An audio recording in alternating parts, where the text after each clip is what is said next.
1835. The silence of an attic would become the refuge of a woman in search of freedom.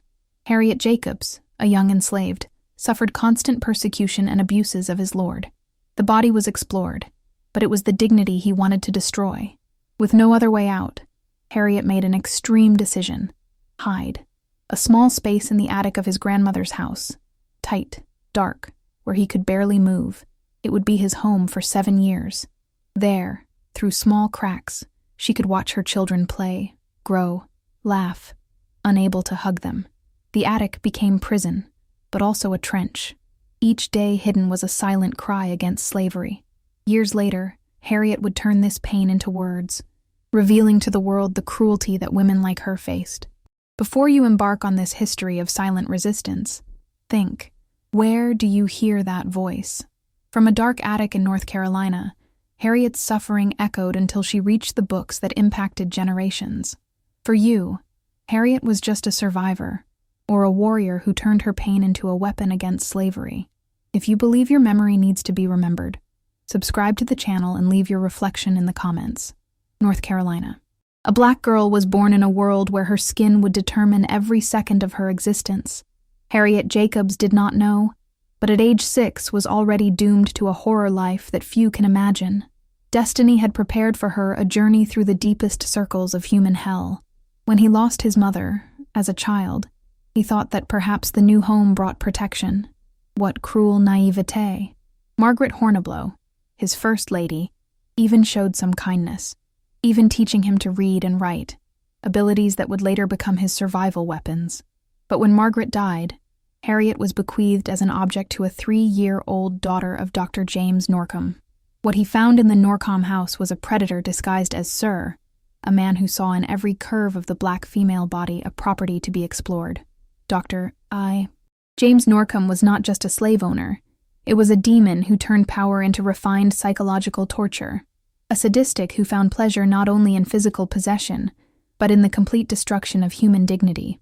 His eyes chased Harriet through the corridors of the big house, as a serpent mesmerizing his prey. His hands sought every opportunity to play, always disguised as accidents or domestic service needs. His words whispered promises that were actually veiled threats, each syllable laden with poison, and diabolical intentions that made Harriet's blood freeze in his veins. Imagine waking up every day knowing that your body does not belong to you, that every breath is watched by someone who sees you as an object of pleasure, as a domesticated animal for personal satisfaction. Harriet grew up under this terrible shadow, seeing other women broke into the same system that now hunting her with an experienced predator patience. She watched the older slaves, women who had lost their eyes in their eyes, who walked with the curved posture not only for heavy work, but by the weight of constant humiliation. Some whispered with each other on the night duties imposed by the Lord. Others simply silenced forever, as if their souls had been torn from their bodies. Harriet learned to read in secret, a crime punishable by public whipped who could leave permanent scars. But each word was a small rebellion. Each stolen page was a silent cry against captivity. Knowledge became his first weapon in a war that would last decades, a battle initially fought only in his mind, but would spread to every fiber of his being. At the age of 15, when his body began to develop the curves of femininity, Harriet already knew it would be destroyed if it could not resist. Dr. Norcom intensified his persecution with the meticulous patience of who knows that the prey has nowhere to run away. He didn't just want his body. He wanted his soul, his dignity, his humanity. I wanted to completely break the spirit of that young man who dared to look at him with silent challenge. Norcom built around her an invisible arrest made of threats, blackmail, and psychological terror. He whispered that he could sell his loved ones to distant plantations, which could make his grandmother's life unbearable, who had absolute power over each person she loved. The emotional blackmail was his favorite weapon, more effective than whips or chains. The other slaves whispered escape stories during the rare moments when they were not being watched. But all narratives ended in tragedy. Sniffer dogs that pursued fugitives for days, whipped public that served as an example to another S, families separately separated as collective punishment. Fear was a stronger chain than any forged iron, more resistant than any prison built with bricks and bars. Harriet watched the children of other slaves being sold as cattle in the city's market. mothers crying in silence so as not to wake up the wrath of the excessive demonstrations of emotion, via children torn from maternal arms without ceremony, loaded to unknown destinations while their mothers fainted from despair. He knew this would be his destiny if he generated children. Seeing them transformed into a currency of exchange, black border instruments, tools to completely break their resistance, young Harriet developed recurring nightmares where she was trapped in windows without windows, where Dr. Norcom's voice echoed forever, whispering obscene promises. He woke up in cold sweat, his heart beating wildly, knowing that his dreams were just the prelude to the reality that awaited her if she couldn't find a way out. 22 years. Harriet had resisted Dr. Norcom's onslaught for years, through a combination of intelligence, luck, and pure determination. But now, he has scaled his cruelty to levels that transcended any human limit. The threats were no longer nocturnal whispers. They were shouts that echoed through the walls of the plantation, public statements of intentions that even made the most experienced slaves trembled with horror. "You will be mine, one way or another," he said, his eyes shining with an animal hunger that freezes Harriet's blood. His voice carried the absolute certainty of those who had never been upset, who saw resistance as seasoning that made the achievement even more tasty. She knew the weather was ending like broken, hourly sand. He knew that he would soon be destroyed as many others before her, reduced the walking shadow without dignity or hope. Dr. Norcom had developed a diabolical psychological siege strategy. He began positioning her in situations where they were alone, sent her to pursue books from her private library, ordered her to clean her office during specific times, created pretext for private conversations where her intentions became increasingly explicit and threatening. Each meeting was horror class, every word of him a drop of poison that eroded her sanity. Then came the threat that changed everything. Norcom announced that he would build an isolated house in the plantation, away from all indiscreet eyes. There, he said with a devilish smile that revealed yellowish teeth by tobacco, she would be properly educated for her future functions. Harriet immediately understood macabre euphemism, would be her moral tomb, where her dignity would die forever in daily degradation rituals. The house was already being built. Harriet saw the workers raising the walls that would become their arrest, hammering nails that would seal their destiny. Each board was one day less of freedom, every brick a buried hope. Norcom personally supervised the construction, making a point of describing Harriet every room, every architectural detail designed to maximize his humiliation and isolation. That fateful night, lying on the cold floor of the slave room, listening to the snorings of other women who had given up dreaming with freedom, an impossible idea began to take shape in Harriet's mind. If I couldn't flee away, you might have disappeared nearby. If I could not run through whole states pursued by dogs and hunters, perhaps it could hide so well that Norcom would think that he had fled to the north. His grandmother Martha lived in a small house in the city, a free black woman who had bought her own freedom after decades of hard work and extreme economy. Harriet knew every corner of that house since her childhood, including a small space in the attic that no one wore, a forgotten hole between the beams of the roof that only served to store worthless objects. The idea was pure madness, desperate delirium. Being hidden meant abandoning any chance of normal life, any possibility of sunbathing on the skin or wind on the face. It meant living as a ghost, observing the world through microscopic cracks, existing in limbo between life and death. But what was the alternative? To be slowly destroyed by Dr. Norcom until there was nothing human in her? Harriet spent the whole dawn weighing the options, each more desperate than the previous one. Traditional escape meant almost certainty of recapture, public torture, and destination even worse than the current one. Submission meant spiritual death, transformation into sexual object without the right to dignity or hope. Open resistance meant whipping that could kill her or make her crippled forever. The attic, however it was possible to seem, it represented a third way, a form of escape that was not escape, a prison that was liberation, a death that was life. There he could keep his dignity intact, even paying the highest price in physical suffering and emotional isolation.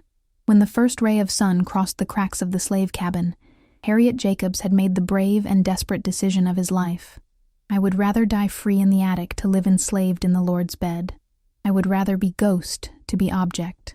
Preferred extreme suffering to absolute degradation. In the next morning, while the plantation slept, immersed in the darkness that precedes the dawn, Harriet Jacobs disappeared.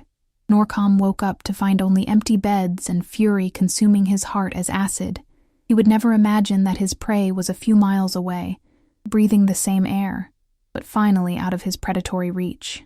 The attic was waiting for her. Dark, suffocating, impossible. But it was freedom. It was a choice. It was resistance in its purest and most extreme form. 3 meters long, 1.5 meters wide, maximum height of 1 meter and 20 centimeters. These seemingly insignificant measures completely defined Harriet Jacobs' universe for the next 7 years of its existence. A smaller space than many modern bathrooms, smaller than most closets, a hole that challenged the very conception of human habitability. The attic of his grandmother Martha's house was a space forgotten by God and men, a place that even rats considered it suitable for permanent housing. The floorboards were irregular and full of barbs that pierced the skin to the smallest careless movement. The sloping ceiling made it impossible to stand anywhere, forcing Harriet to a curved, always crouched or lying, as a long, running animal. But for Harriet, that miserable hole became the most precious place on earth, because there, for the first time in years, it belonged completely to herself. No lewd look chased her. No predatory hand tried to touch her. No voice whispered threats and obscene proposals. Freedom, she discovered, could be measured in square centimeters when these centimeters represented total autonomy over her own body and destination. North Carolina's summer heat turned the small space into an infernal oven. The temperature climbed to levels that made each breath a conscious effort, each movement a deliberate torture. Stopped and addicted air burned the lungs, moisture stuck to the skin as the second sticky layer, and the sweat that could not dry created wounds that constantly infected. During the hottest months, Harriet even delirious, losing consciousness for periods that could be minutes or hours. In winter, the cold penetrated its bones like thousands of cold needles drilling each cell of your body simultaneously. There was no thermal insulation, no protection against the wind that whistled through the cracks of the old wood. Her lips cracked until she was bleeding, her fingers lost her sensitivity for whole weeks, and she shook so violently that she bit her own tongue so as not to make a noise to denounce her presence. Sanitary conditions were unimaginable. Harriet needed to wear a small bucket as a bathroom, which could only be emptied at dawn, when she was absolutely sure no one would be awake in the house. The smell accumulated for days, mingling with the odor of their own sweat and the wounds that did not heal properly. Flies and other insects made their personal paradise of the attic, stinging it incessantly without being able to defend themselves properly. He could not stand, could not stretch completely, could not walk or do any exercise that required space. Her muscles began to atrophy after just a few weeks. Her joints stiffened as if they were from a 3-time person, and her skin dried up until she formed wounds that never completely healed. Harriet felt her own body, turning into a shadow of what she had been. But do you know what was infinitely worse than constant physical agony? The mandatory silence that became its second nature. Harriet couldn't cough out loudly, couldn't cry, couldn't even breathe heavily when someone passed the house. A single stronger sound, a careless sneeze, an involuntary moan of pain could denounce his presence and destroy not only his own life, but that of his whole family that hid it. During the day, while the scorching sun made the air literally breathing, and the temperature climbed to levels that slowly cooked her brain, she remained still as a marble statue, could not move to relieve pain, could not adjust position to breathe better, not put day, not even clean the sweat that constantly drained and created infected wounds. At night, when the house finally silenced and she was sure that everyone slept deeply, Harriet allowed themselves minimal movements to exercise the muscles and prevent the body from turning completely. He stretched the inch to the centimeter arms, flexing his legs with extreme care, massaging the rigid joints, trying to maintain some blood circulation. Harriet pierced a small hole in the wood using a rusty knife he found among the attic debris, his only window to the outside world. The work took weeks, digging silently at dawn, stopping the smallest suspicious noise. Through this tiny crack, not larger than a coin, it watched life happen outside as if to watch a distant and impossible movie.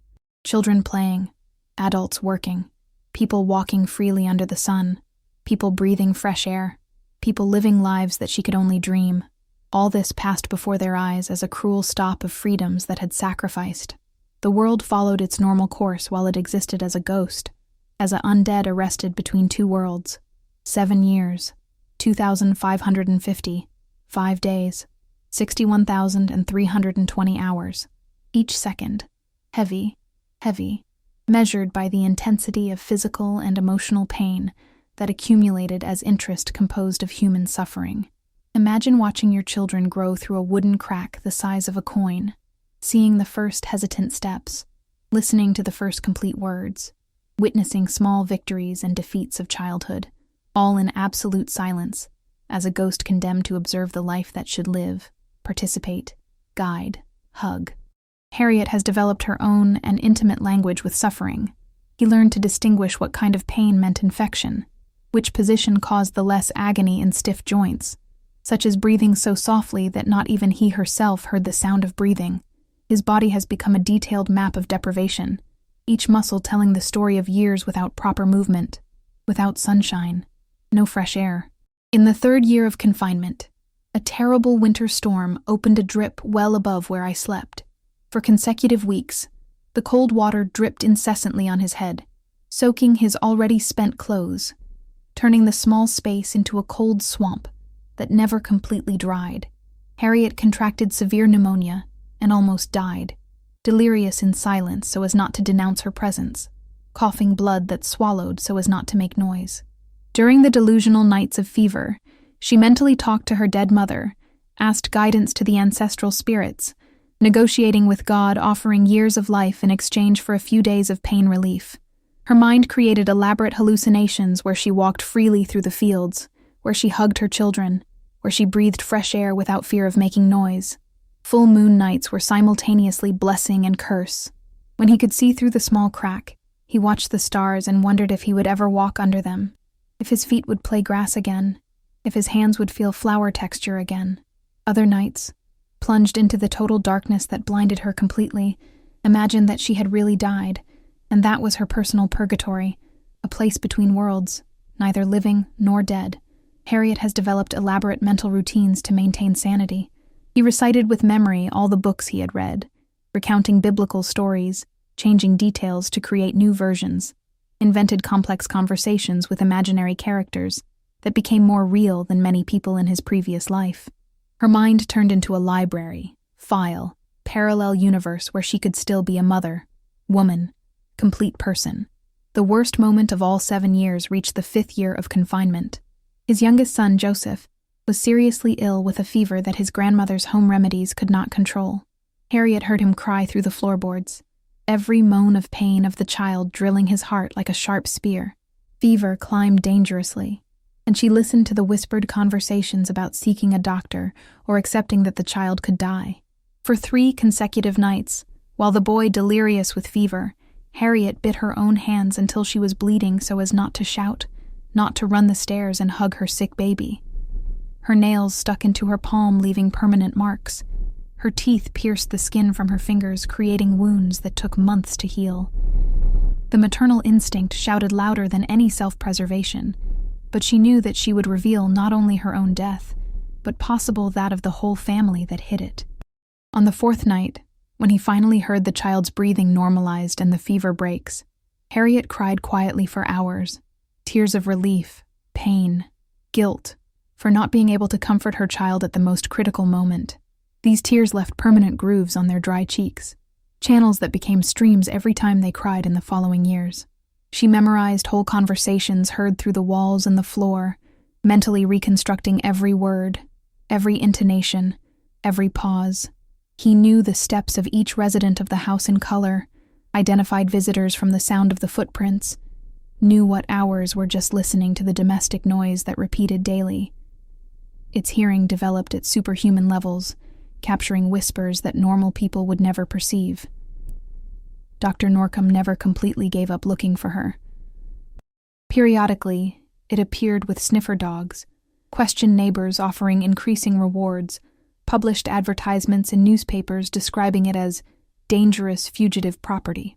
Harriet heard her boots stepping hard on her grandmother's house, her angry voice demanding information, her threats against anyone who could hide her property.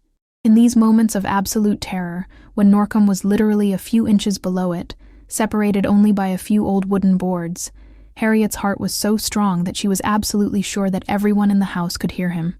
She pressed her hands against her chest, trying to drown the sound, holding her breath until she almost fainted, and prayed so that the heartbeat would not make the ceiling tablets vibrate. 7 years of silence that shouted louder than any word ever pronounced, which echoed through the centuries as a testimony of the indomitable strength of the human spirit when confronted with impossible choices. Mother's love does not know physical barriers, spatial limitations, or architectural impossibilities. Harriet Jacobs proved this every second of the 7 years she remained separated from her children by just a few inches of carcomed wood and an emotional distance that mediates in light years of maternal suffering. Louisa and Joseph were the sacred names that whispered in silence during the endless dawn, when physical pain became secondary compared to the agony of not being able to embrace, kiss, comfort, guide. 2 children who grew up believing that the mother had disappeared forever, possibly killed on some distant road, while she obsessively obsessed with every moment of her lives through a microscopic crack. Harriet memorized every facial expression of her children with the accuracy of an obsessed artist. He knew when Louisa was sad about her slightly fallen shoulders and the way she played distractingly with her fingers. He recognized Joseph's genuine joy for the specific way that ran through the backyard, open arms as if he wanted to embrace the whole world. He identified fear instantly by the way they both approached his grandmother Martha, seeking protection, small hands clinging to her skirts. She has become a worldwide expert to read distance-out emotions, developing a 6th maternal sense that completely transcended the physical limitations imposed by confinement. He knew when the children were sick before they even manifested visible symptoms, realized mood swings through almost imperceptible changes in posture, identified emotional needs by observing how they interacted with objects or others. During the early years, Harriet developed the costume that she could communicate telepathically with her children. He concentrated all his mental energy, trying to send love messages, words of encouragement, lullays that crossed the ceiling tablets and reached the small hearts that hid a few meters below. On stormy nights, when the kids cried, scared with thunder and lightning, she pressed her mouth against wood and whispered so low, linked songs that she herself heard, imagining that her words would somehow cross her physical barriers. The maternal sacrifice intensified exponentially with each passing year. See Louisa learning to cook with her grandmother, small hands trying to mimic adult movements in the preparation of simple meals. Observing Joseph taking his really firm first steps, each movement revealing unique personality that developed without direct maternal orientation. Witness both developing manner, preferences, fears, joys, all without being able to participate, guide, embrace, correct when necessary. Harriet often bit her hands until she was bleeding so as not to shout, "I'm here, my babies. Mommy never abandoned them. Mommy is close to you. Mommy loves you more than V itself, Ida." The words were stuck in the throat like silent shouts, tears that could not be spilled out loud, love that overflowed without proper expression. She developed secret rituals elaborated with substitute maternity. During the day, while the children played in the backyard under the supervision of their grandmother, she made small, precise movements with her hands as if she was hugging them, stroking imaginary hair, cleaning invisible tears. At night, when the house finally silenced, she whispered detailed advice that they would never hear, told complex stories they would never hear, made elaborate promises that one day they would be together again. The most devastating moment of all 7 arrived when Joseph turned 5. Harriet heard him asking her grandmother Martha, with the innocent age typical of age, because her mother had fled and abandoned them, because other children had mothers who kissed them goodnight, but he and Louisa only had their grandmother. If the mother still loved them, why she didn't come back to pick them up? Grandma's careful response, "She loves you more than anything in this world, my grandchildren, but she had to go to protect us all, including you, from very bad things that you are too small to understand," shattered Harriet's heart in millions of microscopic fragments. Each word of the explanation was stabbed in his chest, each syllable confirmation that his children grew up thinking that they had been abandoned by choice, not by sacrifice. At that moment, Harriet understood the supreme cruelty of her situation. She was saving the children from a terrible destiny, but they could not understand that their abandonment was actually the greatest act of maternal love ever conceived. For them, it was inexplicable absence. For her, it was a torturous presence disguised as a foul, But it was exactly this unconditional and absolute love that kept her alive during the most desperate moments. Each day of attic suffering was a direct investment in the future of the children. Every hour of physical agony was bought time to grow away from Dr. Norcom's predatory claws. Each controlled breath to maintain silence was an act of supreme maternal love, a sacrifice that transcended any human measure of devotion. Harriet turned pain into sacred purpose, suffering into sacrifice that had cosmic meaning. His motherhood was not diminished by physical separation. It was enhanced, purified, elevated to absolute levels of strength, shown only by a woman capable of completely renouncing her life to protect her children from slavery. 7 years after entering the attic as a desperate fugitive persecuted by a ruthless predator, Harriet Jacobs was about to emerge as a warrior forged in the fire of suffering more extreme than the human mind can support. Her body was completely destroyed, but her spirit had become something that transcended any normal measure of resistance and determination. The opportunity came when Northern abolitionist friends, working through a clandestine network that risked their own freedom to help fugitive slaves, finally established a safe and viable route. After years of supernatural patience and meticulous planning that involved dozens of brave people, there was finally a real way to true freedom. Not just the limited and torturous freedom of the attic, but the chance of breathing fresh air, of walking under the sun, of embracing their children without fear. Preparations took months of careful coordination. Coded messages were passed through local abolitionists, ships were synchronized with military accuracy, escape routes were tested and retested to ensure maximum safety.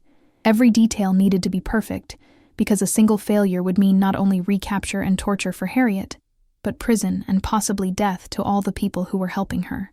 On the fateful night of the escape, when the time came to leave her refuge prison, Harriet found that she could barely walk.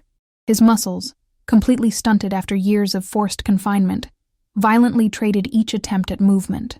Their legs, used to only the novamentary continue, dictates of the attic, constantly failed as if they belonged to another person.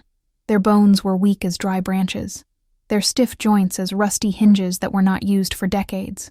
But the determination was infinitely stronger than physical weakness. Supported by careful hands of abolitionists who risked their own lives, Harriet first descended in 7 years, the stairs that separated her from the outside world. Each step was a monumental achievement, each movement a victory against the limitations imposed by voluntary confinement.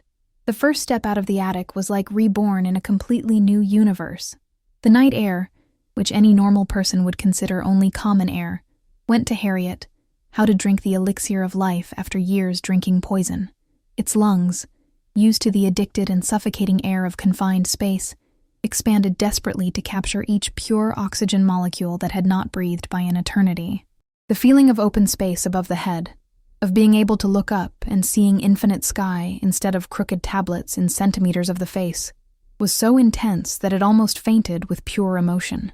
The stars, which had observed only through a microscopic crack, now shone in all their heavenly glory, reminding her that there was a huge world beyond the limitations she had chosen to endure. The journey to the north was an odyssey through an elaborate network of safe houses, extraordinarily brave abolitionists who literally risked their own lives to transport a woman who had become a living symbol of impossible resistance. Each kilometer traveled was victory against the slave system, each mile one statement that the human spirit cannot be permanently imprisoned. During the stops at the safe houses, Harriet had to relearn basic skills he had lost. Walk normal distances without passing out, standing for prolonged periods without the legs giving in, talking in a normal voice after years whispering or remaining completely changed. His body needed intensive physical therapy to function as a body of a free person. In Philadelphia, after weeks of dangerous travel through hostile territories, Harriet finally stepped on officially free soil in her life. The moment was transcendental. It was not only free from legal slavery, but free from the attic, free of Dr. Norcom, free from the constant terror that had defined every second of its existence. Her tears mixed indescribable relief, deep gratitude for those who helped her, and a launching pain by the separation of the children who still remained in the South. But freedom has brought completely new and unexpected challenges. Harriet had to completely rebuild her identity from scratch. It was no longer the young slave persecuted by a sadistic predator, nor the invisible ghost of the attic that existed only in silence. He was a free woman who carried in the visible and invisible scars of the body, the living proof of the systematic cruelty of slavery. The first months of freedom were of brutal and painful adaptation. Muscles that needed to completely reappear body weight in a vertical position, joints that stubbornly resisted to normal movements, a mind that would take years to completely process the accumulated trauma during confinement. Harriet suffered recurring nightmares where she woke up thinking she was still in the attic, trying to stand and hitting her head on the imaginary ceiling. His reflexes had been conditioned by the tiny space, automatically bowed as he passed the doors, whispered when he could speak normally. He froze when he heard steps that remembered those of Dr. Norcom. But Harriet Jacobs had not survived 7 years in personal hell to accept freedom in half or live as a permanent victim. Immediately began to work obsessively to bring their children to the North, establishing contacts with other abolitionists, saving every penny as possible, methodically building a new life that could house the reunited family. He worked as a maid for Northern families, cruel irony who did not go unnoticed, was free but still served white people in their homes. The crucial difference was that I was now getting salary from work. I could leave when I wanted. It was not anyone's property. Small freedoms that were banal for others, for her, were daily miracles. In 1845, 3 years after his own miraculous escape, Harriet finally got what seemed impossible. I brought Louisa and Joseph to freedom in the North. The reunion was a moment that transcended any description capacity. A mother embracing children who had protected through the most extreme sacrifice ever conceived by the human mind. The children, now larger and with completely formed personalities, had to relearn to have a mother after years believing they had been abandoned. Harriet had to rebuild maternal relationships from scratch, explain her absence so that children could understand, prove through constant love that she had never stopped loving them for a second. Freedom, he discovered Harriet, was not a final destination, but starting to the full journey. A journey where he could finally be a mother, woman, complete person, without fear, without hiding, without mandatory silence. Physical freedom was the first battle in a much larger war. Harriet Jacobs understood with crystal clearly that her true mission in life began at that time, turning every drop of personal pain into a devastating collective weapon against the whole slave system. Each word that wrote would be a bullet that has shot the institution that had tried to destroy it. Each sentence a complaint that would echo through generations. During the early years of freedom, while reconstructing her life and relationships with her children, Harriet was constantly encouraged by well-meaning white abolitionists to tell publicly her extraordinary history. But there was a monumental problem that terrified her. Who in the world would believe that a black woman had really survived 7 years hidden in a tiny attic? Who would accept that the sexual and psychological horrors lived by her were documented reality and not invention of a disturbed mind in search of attention? The American society of the time had very specific concepts about which stories deserved credibility. Reports of white men were automatically accepted as truth. Testimonies of white women received respectful consideration. But the words of a black woman, especially a former slave making serious accusations against respected white men, faced automatic skepticism that bordered on total unbelief. In addition, there was the even more complex issue of Victorian morality that dominated the thought of the time. A respectable woman did not talk publicly about sexuality, much less sexual abuse. A decent mother did not admit to abandoning her children, even for extreme reasons. A civilized person has not exposed intimate details of degradation and suffering that society would rather ignore. In 1853, after years of hesitation and constant encouragement of abolitionist friends, Harriet finally started writing. The act of picking up the penalty for the first time with the intention of telling his full story was a moment of courage that rivaled the original decision to hide in the attic. Each line he wrote was an act of supreme bravery, a conscious decision to publicly expose the most intimate and humiliating aspects of his experience. Publicly expose the suffered systematic sexual abuse, reveal in graphic details the degradation imposed by slavery, confessing the extreme sacrifices imposed by maternity in impossible conditions, all at a time when women were judged primarily by moral purity and respectful silence on matters considered unfit for public discussion. Harriet wrote mainly at night when her family slept, and she could concentrate without interruption. The same hands that had clinging to the attic tablets during years of physical agony now held the penalty that would denounce the atrocities of female slavery to the whole world. Each word was literally torn from the soul, each paragraph loaded with tears damned for decades and determination forged in the most extreme suffering. The writing process was therapeutic and torturous simultaneously. Revive every moment of psychological terror imposed by Dr. Norcom. Recreate in words the addict's suffocating claustrophobia, describing the maternal agony of observing their children growing without being able to touch them. All this forced Harriet to confront traumas that had deeply buried to survive. But she persevered with determination that even surprised even the most dedicated abolitionists. He knew that his individual history had the power to humanize abstract statistics on slavery, to name and face to the millions of women who suffered in silence, to prove that resistance was possible even in the most extreme circumstances. The manuscript took exactly 7 years to complete, poetic coincidence that did not go unnoticed by Harriet. 7 years writing about 7 years of confinement, 7 years turning trauma into testimony, 7 years creating a literary weapon that would be fired at the whole slave system. In 1861, Incidents in the Life of a Slave Girl was finally published, becoming immediately one of the most impactful and controversial reports about slavery already written. The book caused shockwaves that spread far beyond abolitionist circles, penetrating homes where slavery was seen as a distant and abstract institution. Harriet strategically chose to use the pseudonym Linda Brent to protect her identity and that of people mentioned in the book. But her real story quickly spread through abolitionist networks. She turned into a sought-after public speaker, traveling tirelessly through the North to personally tell the specific horrors that enslaved women faced daily. Their lectures were devastating events that left whole audiences in tears and fury.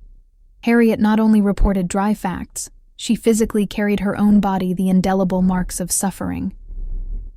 His permanently curved posture for the years in the attic, his hands visibly deformed by forced immobility, his voice that was emotionally fluttering by describing the separation of children, all this was living and irrefutable proof of the systematic cruelty of the slave system. The book caused simultaneous social revolution and moral scandal. White women from the North, who until then saw slavery as a distant political issue that did not personally affect them, were brutally confronted with the reality of systematic sexual abuse. Harriet had broken silence over one of the darkest and deliberately hidden aspects of slavery, the routine sexual exploitation of black women by white men. Harriet Jacobs died in 1897 at the age of 84, but her voice continues to echo over the centuries as thunder who never silences, as a scream of freedom that refuses to be silenced by time, distance, or human tendency to forget inconvenient stories. She was not merely a surviving of terrible circumstances. It was revolutionary who consciously transformed indescribable personal suffering into collective force, capable of changing the social awareness of an entire nation. Its legacy completely transcends the limits of literature or even history. Incidents in the Life of a Slave Girl remains one of the most powerful and authentic reports of the specific female experience in slavery, irreplaceable historical document that humanized cold statistics, and named face, voice, and soul to millions of women who suffered for forced silence for centuries of systematic oppression. Harriet's book has been a pioneer in aspects that modern literary criticism is still discovering and analyzing. He was one of the first testimonies written by a black woman about her own experience, breaking barriers not only racial, but also gender, at a time when both categories faced systematic exclusion from public discourse considered legitimate. But Harriet's true revolutionary impact goes far beyond the pages of his autobiographical book. It has established a fundamental cultural and psychological precedent. It concretely demonstrated that it is possible to survive what seems completely impossible, resisting what should be absolutely unbearable, and transforming seemingly destructive trauma into a powerful tool of liberation, not only personal, but collective. Its tiny attic became a universal symbol of silent, but devastatingly effective resistance. It represented a form of protest that did not depend on physical strength, financial resources, or institutional support, only on the absolute determination of preserving human dignity at any personal cost. It was pure, distilled resistance in its most concentrated and powerful form. During the American Civil War, which began coincidentally in the same year of the publication of his book, Harriet's work was widely used as an extraordinarily effective abolitionist propaganda. He proved to skeptics more stubborn than slavery was a system of systematic horror that needed to be completely destroyed, not only reformed or regulated. Union soldiers carried excerpts from their work, constantly remembering that they fought not only for geographical territory or political power, but for fundamental human dignity. After the end of the war and the official abolition of slavery, Harriet did not rest about the laurels of her already monumental contributions. She continued to work tirelessly for the rights of newly released Black people, understanding that legal freedom was only the first step on a much longer and more complex journey towards true equality and dignity. He established schools for former slaves who could not read or write, organized systematic literacy campaigns that reached thousands of people, helped countless families to gather after decades of forced separation imposed by the slave system. She applied in practice the lesson learned during her years in the attic. Education and knowledge are more powerful weapons than physical violence. In the early 20th century, when civil rights movement began to gain organized strength, Harriet's extraordinary history was rediscovered and revalued as a fundamental source of inspiration and strategic guidance. Leaders like W.E.B. Du Bois quoted his example as proof that brave individual resistance could catalyze massive social transformations. During the 1950s and 1960s, when the movement for civil rights reached its peak, women like Rosa Parks, who heroically refused to give their place on the bus, consciously carried the spirit of resistance that Harriet had shown Anto decades ES. The connection was straightforward and inspiring.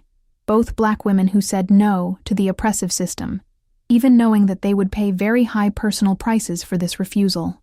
Today, in the 21st century, the story of Harriet Jacobs resonates even more universally and powerfully. In a world where millions of women still face systematic violence, sexual oppression, denial of basic rights, and forced silence, Harriet remains an inextinguishable headlight of hope and a concrete example that individual resistance can effectively catalyze collective transformation. Universities around the world study their work, not only as a historical literature, but as a sociological, psychological, and anthropological document that illuminates fundamental aspects of human experience under extreme oppression. Its insights on trauma, resistance, maternity under impossible conditions, and transformation of pain into purpose remain relevant to contemporary researchers. Therapists and psychologists use their history to demonstrate the extraordinary ability of the human mind to survive the most extreme trauma without losing the essence of humanity. Its example proves that it is possible to maintain dignity, purpose, and hope, even in the more degrading and apparently endless circumstances. Human rights activists worldwide regularly cite their example to demonstrate that significant social change often begins with individual acts of extraordinary courage. Its attic represents all the small spaces of resistance that oppressed people create to preserve their humanity as they work for freedom. His former attic in Edenton, North Carolina, was preserved and became a place of international pilgrimage, where people from all continents come to reflect on resistance, maternal sacrifice, and the absolutely indomitable strength of the human spirit when confronted with impossible choices. That small space that was claustrophobic prison became a worldwide sanctuary of freedom and monument to the human capacity to transform suffering into strength. Harriet Jacobs has definitely proved that some people are born destined to break currents, not just personal currents themselves, but the currents that imprison all humanity. His life was a living demonstration that maternal love can overcome any horror, that silent resistance can be more powerful than armed revolution, and that a single courageous voice can echo through the centuries, inspiring millions of people never to give up on the fundamental struggle for dignity and freedom that defines our essential humanity.